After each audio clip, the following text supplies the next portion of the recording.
E aí, gente, sejam muito bem-vindos para mais um episódio do nosso podcast Terapia de Bolso e com um assunto que particularmente eu sinto que eu estou um pouco atrasada. Mas eu já peço aqui desculpa, eu tô abrindo minha licença poética para falar sobre esse assunto, porque afinal de contas, não importa se o filme já saiu faz um mês, continuo achando que é um assunto relevante, que é sobre o filme Divertidamente 2. Eu adorei, eu só consegui assistir ontem, então corri pra vir a fazer umas anotações rápidas ali de coisas que eu acho que podem ter sido importantes da gente falar e vim aqui compartilhar com vocês. Durante todo esse tempo, acho que o filme já tá em cartaz há mais de um mês, eu imagino, né? Eu fiquei ignorando todos os comentários, todo mundo que eu via que tava falando sobre esse assunto, porque eu queria ter uma experiência assim completa, sem saber o que tava acontecendo. Até então só sabia quais eram as novas emoções, né? Porque, enfim, tá em cartaz em todo lugar. Mas eu achei que o filme foi muito assertivo, como eu já imaginei que seria. E eu acho que vale muito a gente vir aqui conversar um pouquinho e trazer novos insights a respeito. Então, eu imagino que nessa altura do campeonato você já assistiu. Mas se não, embora eu vou trazer claramente alguns spoilers aqui, coisa que eu estava evitando até o momento e tô fazendo, mas é porque eu realmente acho que já quase todo mundo já assistiu. Mas, se você não assistiu, tudo bem, escuta mesmo assim e assiste, porque eu acho que talvez depois de você entender o significado, né, do que eu vou trazer aqui, vai te trazer uma experiência diferente pro filme. E se você já assistiu, assiste de novo, porque eu acho que isso vai ser vai ser complementar assim à experiência do filme mesmo, porque o que eu vou trazer aqui hoje é uma percepção, uma interpretação da TCC, né, que é a teoria cognitivo-comportamental, a abordagem que eu utilizo, é a linha teórica, né, da psicologia que vai ajudar a gente a entender o que são algumas coisas específicas e talvez chamar a nossa atenção para algumas outras situações. Espero que você goste bastante desse conteúdo e que você também tenha gostado do filme, porque eu achei ótimo. Então vamos lá.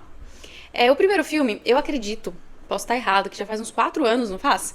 Eu tô falando 4 anos porque lá na Vales a gente tem as almofadinhas do Divertidamente. A Vales já tem 4 anos, então eu imagino que seja aí nesse período de tempo. O que eu acho que foi um tempo significativo, assim, pra gente ficar sem a continuação, mas eu achei que eles foram muito sábios em como eles fizeram, então, essa continuação. Então, no primeiro filme, a Riley é criança, né? Ela é pequenininha, e as emoções que o filme representa no primeiro são as emoções primárias, né? São emoções bem básicas ali. Então, a gente tem no primeiro filme a felicidade, a tristeza, o medo e o nojinho, certo? E aí a gente tem essas emoções primárias ali, que são as emoções que ela precisa, ou que mais se sobressaem na infância, né? Na primeira infância ali naquele momento. E aí, o ponto auge desse filme, pra mim, o filme começa de fato quando a gente fica claro que ela está numa nova fase da vida. E como isso acontece no filme, um alerta, né, aparece no painel. Então calma aí, se você ainda não assistiu os filmes, as emoções elas estão ali, vamos imaginar que elas estão, né, numa sala de controle. Imagina um grande painel, onde cada emoção, dependendo da situação que a Riley está vivendo, a emoção toma ali o controle e ela aperta o botão, sinalizando então que a Riley vai se comportar reagindo à emoção que ela está sentindo, né? Até então, quem está no controle dessas emoções é a alegria, então é a felicidade, ela está ali como a chefe da operação. E nesse momento, nesse segundo filme, assertivamente, né, muito feliz, assim, eles foram muito felizes em trazer essa nova fase da vida que foi a puberdade. E ela surge num belo momento onde todas as emoções estão dormindo ali, né? E um alerta no painel aparece. Uma coisa nunca antes vista, porque eles não sabem do que se trata. E aí, junto com esse alerta, por mais que eles tentem ignorar o alerta, tentam mandar pra longe, uma quebradeira começa a acontecer, novos personagens ali, como se fossem, né, pessoas da manutenção, vamos dizer assim, chegam quebrando o ambiente porque as coisas estão mudando. E essa mudança é a puberdade. Eu adorei isso, achei essa analogia muito legal, porque ela realmente, né, é como acontece na nossa vida. Todo mundo aqui já foi adolescente, ou caso você seja um adolescente, é assim que a gente se sente. Da noite pro dia tudo muda. Né? E essas mudanças, elas não são muito confortáveis ali, elas vêm trazendo várias outras sensações, que a gente já vai falar sobre elas. Mas então o filme traz, o ponto alto é essa mudança de fase da vida da Riley.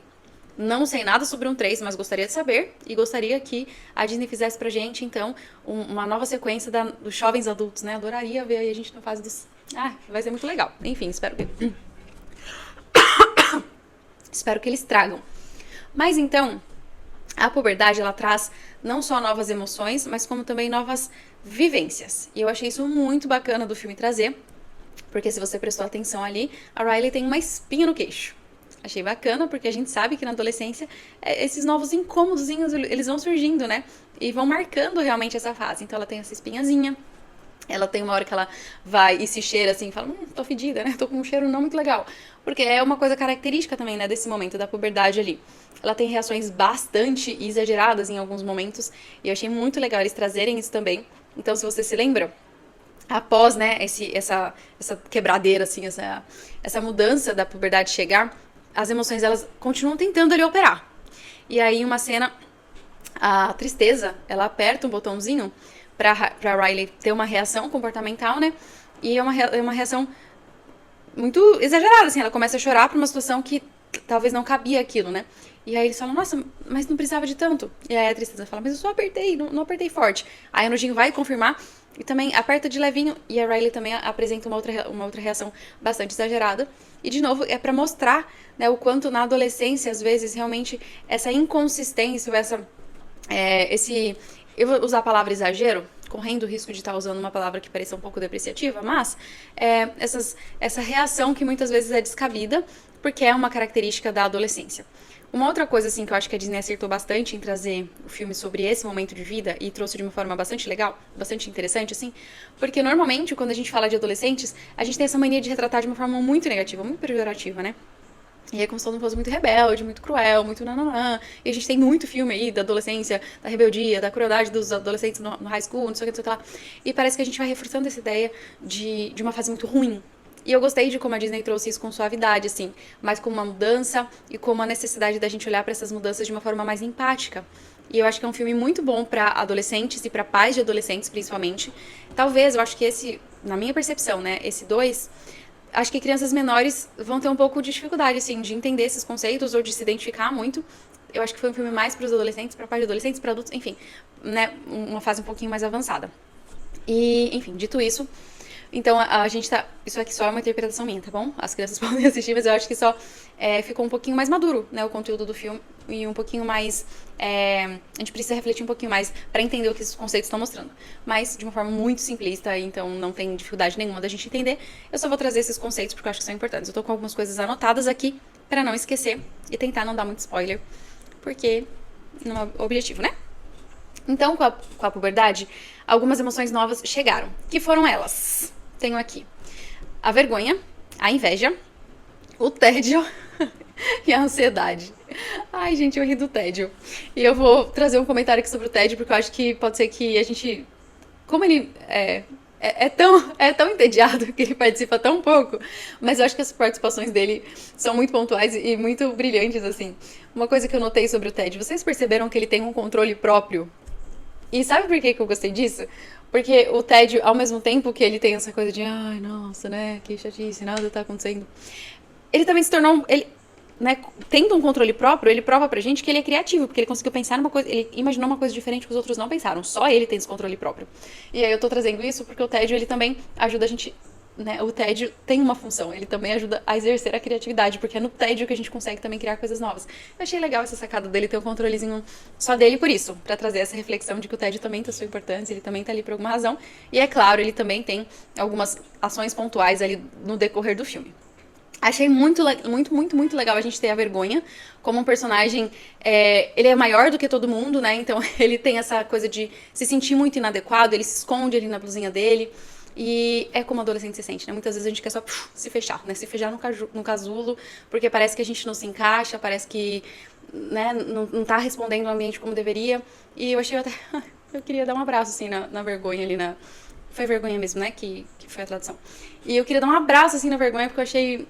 Ai, uma emoção tão frequente na adolescência que a gente precisa tanto realmente trazer ela pra essa cena, porque faz toda a diferença. A outra emoção ali que veio foi a inveja.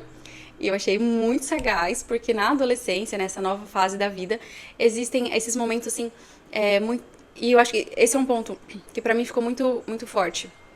A Riley, nesse momento de vida, acho que duas coisas ressaltaram pra mim, assim, do que movem os comportamentos dela, os pensamentos dela. Um deles foi a necessidade de querer pertencer, de querer se encaixar nos grupos, né?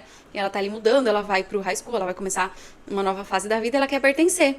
E aí essa necessidade, essa vontade dela de pertencer leva ela muitas vezes a agir de uma forma contrária ao que seria o esperado ali, de acordo com a formação que ela teve, né? A construção de si mesma que ela teve. A gente vai chegar sobre isso.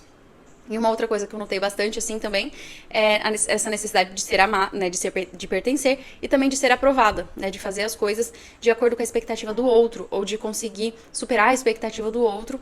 Então, muitos desses comportamentos dela e muito das narrativas, assim, das cenas das problemáticas do filme são relacionadas a esses desejos dela, né? Que são muito, muito aparentes na fase da adolescência mesmo. Então, achei que foram muito assertivos. E, por último, a Dona Ansiedade, que veio para causar nesse filme, causou bastante, assim como ela faz na nossa vida, né? Porque a ansiedade, ela não passa despercebida. Porém, uma coisa muito legal, assim, pelo menos na minha perspectiva que o filme trouxe, é que ele tenta deixar muito claro, da forma que é possível, né? E a ansiedade, ela chega e ela fica fazendo ela fala muito isso, né? Ela afirma muito isso, que ela quer ajudar a Riley. Então a ansiedade, assim como no filme, na nossa vida, ela não veio pra destruir tudo. A intenção da ansiedade é uma intenção boa. E no filme ela fica falando isso, né? Ela só quer ajudar. Ela chega, né, naquela, que dá quase uma agoniazinha assim, naquela coisa toda, ela fica, eu quero ajudar, me fala como ela, né, quero muito poder fazer. E ela realmente, ela chega com gás todo pra isso. Demora que ela bebe vários energéticos, é super engraçado. Mas enfim, é isso, né? A ansiedade tá ali tentando mostrar as caras, tentando dar as caras, e ela acha que é pro bem. Porque no fim, claro que essa é a temática, assim, do filme todo, né? O papel de cada uma das emoções. Mas a gente não costuma enxergar a ansiedade desse jeito, assim como por muitas vezes a gente não enxergou o medo, e o filme 1 também veio trazendo isso, quebrando isso. E aí tá lá a Dona Ansiedade tentando ter controle sobre a Riley. E aí aqui, nessa ideia de tentando ter controle, eu quero trazer uma perspectiva também. Até então, tem uma pessoa no comando, tem uma emoção no comando, que é a felicidade, a alegria. E talvez, não sei se você teve essa sensação, mas eu tive muito essa sensação assim nesse filme. Não me lembro que eu tive isso tão forte no primeiro. Me chegou a dar até uma... Ai, gente, que infantilizado, assim, que... E eu acho que o objetivo era esse, né? É quase achar que o mundo é cor-de-rosa. Então, até então, a querida felicidade tá ali reprimindo tudo que não é feliz. Tudo que ela acha que é desagradável. E sendo a pessoa no comando, ela escolhe, então, as memórias ali da Riley de uma forma bastante seletiva, né? E aquilo que ela não gosta, aquilo que ela acha que não é tão bacana assim, ela manda pra cima. Ela manda subir, né? Que ela coloca lá pra aquele outro espaço. E dessa forma, ela vai tomando o controle e ajudando a Riley, ou até então, né, nesse momento, ela vai comandando, né, a construção de quem é a Riley. Quando a ansiedade vai assumir o controle, é uma coisa que a felicidade, ela repete bastante. Ela fica falando, essa não é a Riley, essa não é a Riley. Porque ela foi construindo quem ela achava que a Riley deveria ser, de acordo com essas memórias seletivas. E aí, como eles constroem isso, né? Também achei uma sacada muito legal do filme, que talvez pra quem não tem essa percepção, seja só um outro espaço. Quando, na verdade, o fato deles entrarem no elevador e descerem com essas memórias e colocarem ali, né, naquele riozinho, vou chamar assim, onde esse rio cria uma raiz e isso vai se fortalecendo, é uma analogia para o que realmente a psicologia, né, tem esse entendimento de como nós vamos sendo formados. Então, é como se nós tivéssemos camadas. E aí, a formação de quem nós somos, eu vou trazer aqui a formação do nosso self, eu vou chamar aqui da nossa personalidade, para ficar um pouco mais fácil, ela acontece nessa camada mais profunda de fato. E aí, até chegar lá em cima, né, aquela memória ela é colocada ali, e ela cria uma raiz enorme, e é grande realmente, né, até que ela consegue apontar lá em cima, e ela vai se transformando numa coisa rígida, numa coisa mais dura. Tanto que, né, quando eles tentam tirar aquilo, foi um esforço danado, né? A gente, no filme ali, vê que não é simplesmente fácil da gente arrancar, porque aquilo vai construindo, é como se a gente fosse embasando, né? Criando a raiz de quem nós somos de acordo com essas coisas que estão nesse lugar mais embaixo, né? O buraco é mais embaixo. Que elas estão ali na base, realmente. E aí é muito legal, porque até então, no momento, né? A alegria, ela vai selecionando ali aquelas coisas. E até esse momento, como eu falei, a alegria, ela... Nesse filme, eu senti ela um pouco mais infantilizada, e eu vou trazer dessa forma, porque eu acho que foi uma maneira também dos criadores ali do filme mostrarem essa necessidade de ir amadurecendo. Mas o que a alegria faz até então? Tudo que ela não gosta, ela manda pra trás, ela não quer nem pensar a respeito. Isso é um problema, né, pra outro momento. Isso não é importante pra agora. Quando, na verdade, só dela fazer isso, eu já falei, isso aqui vai, em algum momento, né, surgir como uma necessidade, porque a gente precisa realmente olhar pra todas essas questões. Porém, ela tá ali, então... E a personalidade, né, que eles no filme, eu acho que eu anotei aqui. Eles chamam de senso de si, né, o que seria o self ou essa personalidade. Então, o senso de si da Riley, até então, né, de acordo com as memórias que foram sendo selecionadas para estarem ali, ela tem um senso de si muito positivo, né, ela se acha uma pessoa muito capaz, ela se acha uma pessoa boa, o que, né, a gente vai falar, é bom, mas vamos lá. Então ela acha, né, que ela é uma pessoa boa, merecedora de ser amada, que ela pode conquistar as coisas que ela quer. Então ela é uma pessoa mais otimista, vamos falar assim, de uma forma bem empobrecida, assim, mas é como ela enxerga a si mesma. o que é uma coisa legal de se enxergar, mas a gente vai olhar também para outro aspecto daqui a pouquinho. E aí, com isso tudo, a Riley vai reagindo, né? Então, seus comportamentos até então são baseados nessas memórias. O que a psicologia enxerga disso tudo, o que a TCC especificamente enxerga sobre isso tudo? Uma coisa muito legal, né? Talvez você já deve ter me ouvido falar em outros episódios, mas se ainda não, quero fazer um parênteses aqui que a nossa personalidade, ela não é só formada por essas memórias, tá bom?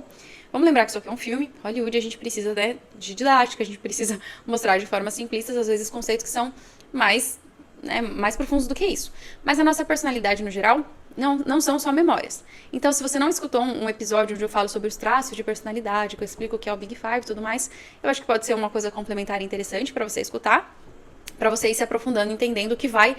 quais são os fatores que vão juntando nisso tudo para formar quem nós somos. Mas é claro, o filme tá aqui focado nas memórias e nos sentimentos, e a gente vai focar nisso aqui hoje também. E aí, né, esse senso de si, ele vai trazendo algumas falas, alguns pensamentos, né, que no começo do filme, eu até então, um desses pensamentos que a Riley tem, eu anotei aqui, né, ela acha que ela é uma pessoa boa. E como eu falei, tudo, o senso de si que ela tem, né, as crenças, que é aqui que eu vou chegar, que ela tem sobre si, são bastante positivas. São as crenças principais, as crenças centrais ali da Riley. São bastante reforçadoras. Porque a alegria, né, selecionou memórias muito reforçadoras. Então, quando ela desce lá, tem uma cena onde ela vai puxando, assim, vai como se fosse tocando na raiz, na cordinha ali que leva. E são momentos muito agradáveis, né? E o que são esses pensamentos que ficam sendo repetidos na cabeça da Riley e de onde isso, né, como a psicologia enxerga isso então? Então a TCC enxerga esse momento, esses pensamentos sobre as crenças da Riley. E a gente entende o que são essas crenças, né? É a forma que a gente enxerga nós mesmos, os outros e o mundo. Então a Riley se enxerga até aquele momento como uma pessoa boa, como uma pessoa merecedora, uma pessoa capaz. Tem uma cena, né, onde ela mostra uma prova que ela teve um bom resultado. E é bem legal até, eu gostei que eles trouxeram quando ela puxa essas cordinhas, que eles meio que mostram a referência, né, de onde veio esse pensamento. E na TCC a gente chamaria isso muito de tentar buscar as evidências. Quais evidências você tem que reforçam essa crença sobre você mesmo? E até aquele momento, a Riley tinha essas evidências. Ela tinha evidências onde ela ganhou um jogo de hóquei antes, onde ela teve uma nota boa na prova, onde ela foi uma boa amiga. E todas essas evidências foram transformando ali, né, o senso de si, que é ali a construção dessa personalidade dela. Mas quando a puberdade chegou, quem entra em cena e quem toma o controle ali da situação, não vou explicar muito porquê, como, quando, onde, assista no filme, ou você já viu no filme, mas a dona Ansiedade, então, ela assume a casa de comando, o centro de comando ali da Riley. E, de novo, o filme foi muito, muito sagaz, assim, em mostrar que a ansiedade, ela veio pra ajudar. Ela não começa ali querendo destruir tudo. Ela veio ali tentando fazer o bem. E até é muito legal que eles mostram como a ansiedade funciona. E é exatamente esse o ponto ali da ansiedade, né? A ansiedade está ali para tentar prever, trazer previsões, tentar trazer previsões sobre o futuro. E aí ela tem, né, os funcionáriozinhos dela ali, não sei, né? Tem uma cena que mostra como essas previsões elas vão sendo formadas. Então, tem um monte um monte de empregados, um monte de pessoas ali trabalhando e criando vários, né? Tipo, se ela fizer isso, pode acontecer aquilo e aquilo outro, e a gente tem que se preparar para aquilo. E é esse o funcionamento da ansiedade, criando milhares de possibilidades para tentar fazer com que a Riley ela se previna, ou ela possa se preparar para aquilo. Isso é bom ou é ruim?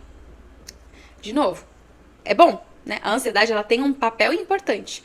E por que isso começa a se tornar ruim? E é legal a gente ver isso no filme, porque ele mostra, né, talvez essa diferença, assim, se a gente parasse por ali e tentar se prevenir, ou se preservar, ou se preparar para alguma situação, mas a ansiedade ela tá constantemente fazendo isso de forma até que indiscriminada. E ela começa a viver, né, nessa busca. E é extremamente exaustivo. Até que a gente tem ali uma cena onde a Riley, por conta dessa exaustão mental ali de ficar buscando essas previsões, talvez de essa necessidade de conseguir reagir a tudo isso, né? A ansiedade tá ali correndo. Dá até essa angustiazinha assim de ver essa reação de como é difícil realmente viver baseado nesse centro de comando da ansiedade. A Riley tem ali, né, uma crise de pânico, onde ela precisa realmente parar, respirar, e eu acho isso muito legal que eles trouxeram esse movimento, né, dela parar, respirar para ela conseguir voltar a si mesma e conseguir reagir a isso. Enfim, a cena é mais complexa do que essa, mas eu achei bem legal que eles colocaram algo representando o que acontece, né, quando a gente vive quando a gente coloca a ansiedade no nosso centro de comando ali e deixa ela agir indiscriminadamente, sem a gente refletir sobre ela de fato. Enfim, e aí a gente tem então ali as crenças centrais, que são essas frases de comando, essas frases que fazem a Riley entender, se enxergar, né, e reagir conforme ela se enxerga. E depois, quando a ansiedade então assume esse papel, isso é removido e ela começa a construir um novo senso de si, uma nova percepção de si mesma com novas crenças. E essas novas crenças agora começam a ser escolhidas, essas memórias começam a ser escolhidas pela dona ansiedade. E diferente da alegria, a dona ansiedade não começa a selecionar só as memórias felizes, que era o que a alegria fazia antes. Ela começa a selecionar memórias que trazem esse questionamento constante. Então, o novo centro de si da Riley, antes era eu sou boa, eu sou capaz, se torna eu não sou uma pessoa boa, né? Eu sou uma pessoa ruim. E acho que eu não sou uma pessoa boa. Eu não sou boa o bastante. E eu acho que isso, quem nunca pensou, né? Vamos também trazer aqui pra gente, né? Não ficar só colocando a Riley. Mas esse questionamento sobre si mesma, e ali nas memórias selecionadas pela ansiedade, parece que não tinha nada, ou não tinha nenhuma evidência que ajudasse ela a questionar esse padrão e falar, por causa disso, eu sou o suficiente. Porque ali a ansiedade estava selecionando apenas as memórias que ela queria, né? Uma outra coisa legal que o filme trouxe também, e eu como TCC achei brilhante, e talvez isso tenha até passado despercebido, mas porque não foi o foco realmente ali do filme, mas eles não trouxeram só as crenças centrais. Eles trouxeram também aquilo que a gente chamaria de crenças intermediárias. Eu acho que eu já tenho um episódio aqui explicando sobre as crenças, mas se eu não tiver, depois eu vou dar uma olhadinha. Eu vou voltar a gravar só sobre crenças e na nossa prática, no dia a dia, como a gente pode ir trabalhando isso. Mas as crenças intermediárias para TCC seriam basicamente esses pensamentos que a gente coloca uma condicional, né? E se eu fizer isso... Vou trazer um exemplo aqui, eu anotei.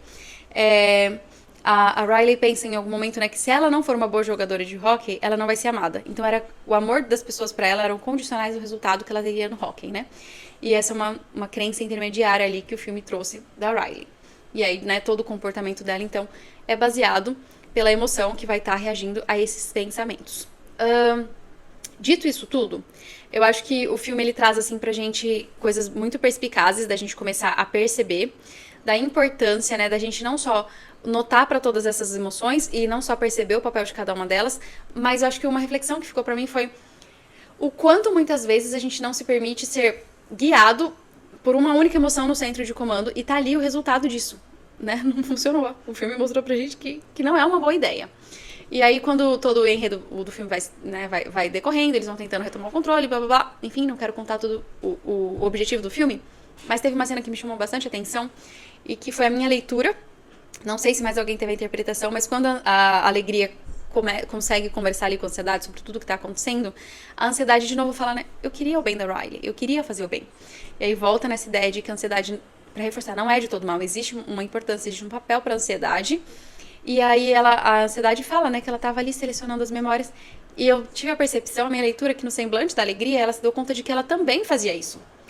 E embora a gente olhe pro resultado do que a alegria estava fazendo, pareça que era muito melhor, porque a Riley se achava muito mais capaz, mas ela também estava selecionando as memórias. Será que quando a gente seleciona só essas memórias agradáveis, só aquilo que a gente quer que esteja ali, né, tá formando uma percepção real de si? Então ela tinha ali que a Riley era uma pessoa boa, era capaz, era amada, a ansiedade tinha ali de que ela não era boa, não era capaz, e talvez, né, se fosse capaz, merecedora de amor, quando, na verdade, o ideal, né, e aí é onde o filme traz toda essa leitura, é de que nós não somos nem só uma coisa e nem outra. E aí a Riley consegue, então, chegar ali num equilíbrio, num momento que eu achei muito, dá um quentinho assim no coração, onde todas as emoções se abraçam pra acalmar a Riley. Ou pra, eu vou colocar assim, né, de uma forma, como a gente diria, até numa linguagem mais da psicologia dentro do contexto de consultório, é onde todas essas emoções, elas se acolhem, mas elas fazem isso pra acolher a Riley. E eu acho que é um contexto onde a gente precisa olhar e falar, a gente também precisa se acolher, a gente precisa olhar e acolher aquilo que a gente sente. E às vezes só se abraça, só aceita que a gente tá sentindo aquilo mesmo e que a gente e que a gente tem esse misto de emoções. E que esse misto de emoções é o que torna a gente tão complexo e é o que torna a nossa experiência nessa humanidade tão única. Porque a gente não é nenhuma coisa nem só outra, a gente é esse misto de coisas mesmo, e a gente precisa não mandar lá pra longe as emoções que a gente não gosta, as memórias que a gente não gosta, só ignorar, fingir que elas não aconteceram. Elas também formam quem nós somos, elas também vão formando a nossa crença sobre o mundo.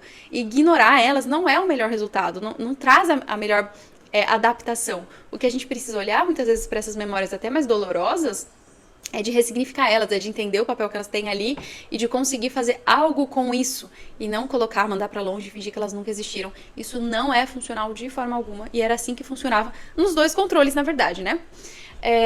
Uma outra coisa também que eu gostei muito, assim, de uma cena que me tocou muito foi quando acontece uma cena triste, assim, onde a Riley fica triste, né? E aí a tristeza que aperta o botão e a Riley chora. E aí a felicidade vem, coloca assim a mãozinha como se fosse no ombrinho da tristeza e fala, tudo bem, a gente estava precisando disso, né? E aí deixa a Riley chorar. E eu achei isso tão sensível, porque às vezes a gente realmente só precisa entender que cada emoção tem o seu lugar, e que às vezes a gente só precisa ficar triste. E só chora, só se permite, se abraça, chora um pouquinho. E aí depois que ela chora, depois que ela permite viver essa tristeza, e aí eles então tomam uma atitude, né? As emoções se juntam ali pra ela ter uma reação a isso, e talvez uma reação mais adaptativa, uma reação que traga um resultado melhor. Mas foi permitido chorar. E eu achei de uma sensibilidade grande, vinha a tristeza, vinha a felicidade falar pra tristeza, sabe? Esse é o seu momento. Acho que isso é uma coisa que ficou muito pra mim, assim, a gente precisa respeitar o momento de cada uma dessas emoções. E não achar que é só uma quem precisa estar no controle o tempo todo, porque senão a gente vive no mundo da fantasia, da alegria, o que não é legal. Não é nem verdadeiro, né? Ou a gente viveria, talvez algumas pessoas até se nomeiem como essa emoção, né? Se definam assim, eu sou uma pessoa triste. Será que você é uma pessoa triste? Ou é só que você tá dando muita importância, vamos imaginar, né? Que é a tristeza que tá ali sendo o comandante da sua vida. Nossa, eu sou uma pessoa muito ansiosa. Será que você realmente é uma pessoa ansiosa? Ou será que você tá permitindo que a ansiedade seja o controlador do seu painel, né? da casa ali? É uma coisa muito simplista pra eu trazer aqui disso tudo, mas eu acho que são reflexões que são cabíveis, assim, a partir da interpretação do filme, que foi, de novo, né, muito brilhantemente trazido pra gente. Eu achei que muito rico. Eram só alguns pontos, espero que eu tenha passado de todos, não vou passar aqui pra ler agora, mas eu espero que eu tenha trazido os pontos que eu achei que foram os principais, que você tenha gostado do filme. Se você ainda não assistiu, assista, e se você já assistiu, também me conta nos comentários, compartilha comigo quais foram os seus insights, e se esse episódio daqui de hoje foi complementar e se você achou que foi relevante pra você, pra sua experiência com o filme. Eu te espero na próxima semana para um novo episódio e te espero também no meu Instagram, @cristialicena, pra gente conversar mais sobre isso tudo por lá. Até o próximo, tchauzinho!